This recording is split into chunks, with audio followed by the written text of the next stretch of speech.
incredible photos and stories of more than 100 people who hid, protected, and saved so many others in Europe during the reign of terror of the Nazis.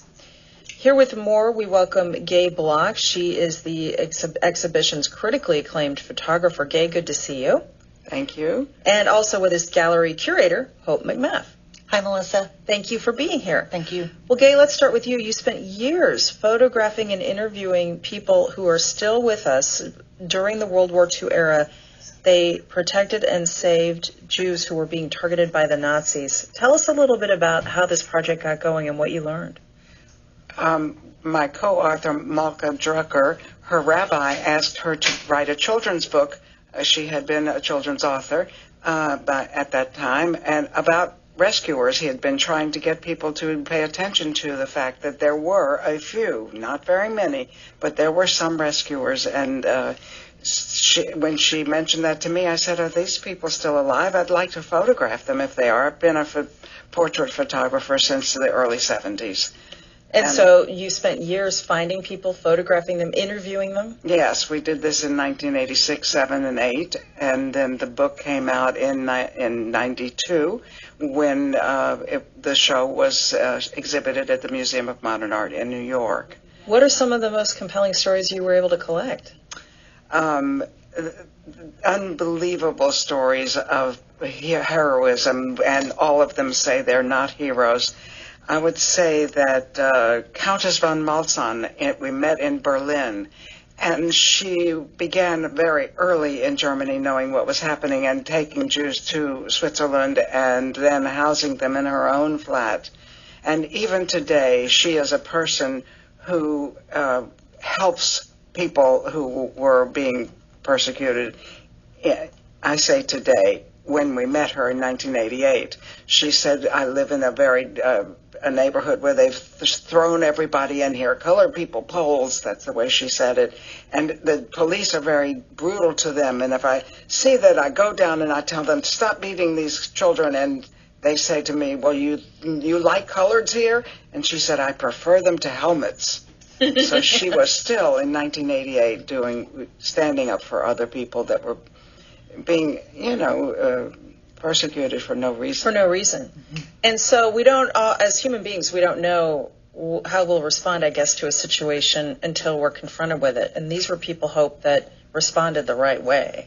They sure did. And I think when we look at their stories and even the incredible photographs that Gay took, there's something that is remarkable in how ordinary they are. These are people who had upholstery shops and, mothers and, ordinary people, but who really stepped up at the moment in which circumstances demanded it. And I think we all would hope that more of us would do it. And for me, this show sort of raises the question. I think a lot of us look at these stories and say, oh, I think I would be that person, not recognizing the remarkable risks that these people took, putting sometimes their own families and their own lives at risk to actually save other people who were, in most cases, complete strangers.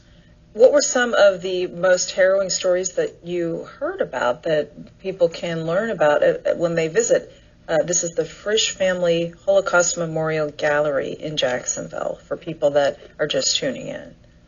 There were two women who worked to take Jews to a town in southern France called Le Chambon. And these two women were tirelessly every day on the trains taking Jews to Le Chambon. That village was 5,000 Protestants who rescued 5,000 Jews. And it was honored by Yad Vashem, which is the Holocaust memorial in Jerusalem, as an entire village. As was one other village, we met rescuers in the Netherlands, Newlande, because one of the guys we interviewed, every day I was going to Amsterdam to get people to bring them to, I told him we had a bed for them to sleep in and plenty of food. He said, I lied to everybody, but I had to get them out of Amsterdam where they were being picked up by the Nazis. And then he took them to his friend's house. And he went back to Amsterdam the next day while his friend distributed the Jews in the neighborhood, which is why the whole village was honored. You know, Hope, as I'm reading about this, Gay's work that she did in conjunction with writer Malka Drucker, by the way, these photos and stories have been exhibited at some of the most prominent museums in the world. So it's really exciting that they are coming here to Jacksonville and that we have this incredible resource. There's really nothing else like it in most of the Southeast. The Holocaust Memorial Gallery right here in Jacksonville. That's right, and it's a fairly new space. So if anybody's listening and saying, I didn't know we had a Holocaust Memorial Gallery, don't feel bad. It's Jewish Family and Community Services, when they moved into their new building in the south side of the city, had made a commitment to actually house a permanent Holocaust memorial designed by survivor Morris Bendit, who is just a remarkable treasure in our community.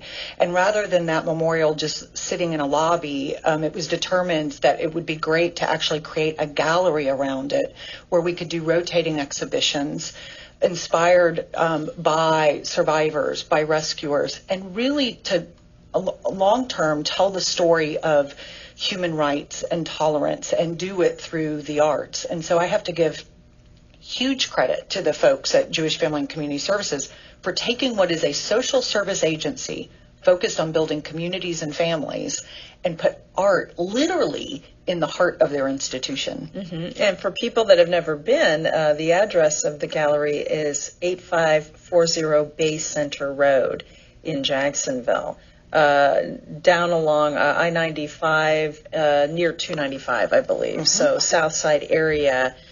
Gay Block, you've taken this exhibit all over the world, so it's exciting to have you bring it here to Jacksonville. It's very exciting, and the facts, the statistics are right now in our country, in the United States, as well as Canada, less than 50% of the people know anything about Holocaust. They don't know that 6 million Jews were killed by the Nazis. And it is an education that needs to happen, because we don't want history to be repeated. I saw that a few months ago. They did a study about this and found that 2/3 of millennials don't know what the Holocaust was. Right. That's very, very alarming. It is very alarming. And Gay and I shared a remarkable experience yesterday in the gallery with a group of 30 high school students from Douglas Anderson School of the Arts. It was a beautiful and powerful 3-hour visit that we all shared, and we learned, which is not unusual, that of that group of students, half of them did not know about the Holocaust. The other half did and were able to speak to it. And so Gay and I both believe strongly that one of the most important parts of this exhibition is the educational component, is exposing people to the stories, to these individuals, because when it becomes individual in the way that this show allows it to happen, it touches people differently than simply looking at statistics or a history book. Absolutely. I really encourage every parent out there who's listening to take your children to the Holocaust Memorial Gallery in Jacksonville and see this exhibit. Any teachers or principals out there listening, take your class there. Take the kids from school to this. This is a unique opportunity to see this world-renowned exhibit that's been at the Corcoran Gallery in Washington, New York's Museum of Modern Art, and other places here in Jacksonville. It's called Rescuers, Portraits of Moral Courage in the Holocaust. And so go see it while it's active. And go to JacksonvilleHolocaustMemorial.com for more about this. And so photographer Gay Block and curator Hope McMatch, thank you so much for sharing this with us. When I was a kid, I remember my parents sitting me and my brother down and making us watch 2 important miniseries when we were kids, Roots and the Holocaust. And it's really alarming to see that young people today aren't getting that same education. So this is maybe one way they can hopefully learn. So thank you. Thank you. It's even more than not getting the education. In our country today, there is hate cropping up in many more places than used to be. Exactly. And anti-Semitism is spiking as well, which is why it's even more important that this exhibit get a lot of attention. So again, Hope and Gay, thank you so much for joining us. And again, that website is jacksonvilleholocaustmemorial.com. Thanks so much. You're welcome. Thank you. And we'll be right back.